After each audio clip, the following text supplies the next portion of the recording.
Hello everyone, and welcome back to another Roblox Studio video. In this video, I will be showing you how to publish a Roblox game after the mandatory maturity label update has been released.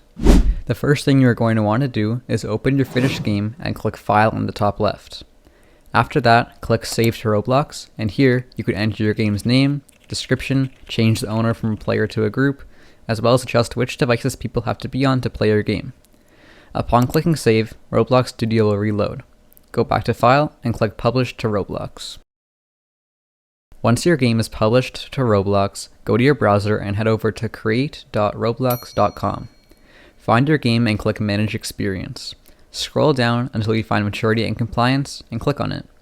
A menu will pop up showing the Maturity and Compliance questionnaire. Based on your answers about whether your game contains certain things like violence or gambling, the age a player has to be to play your game will change. Make sure not to lie in this questionnaire, as your game or account could be put at risk.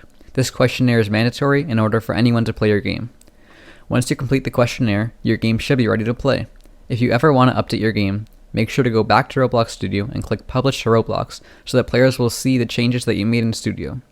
If that worked for you, like and subscribe, and let me know if you have any questions in the comments down below.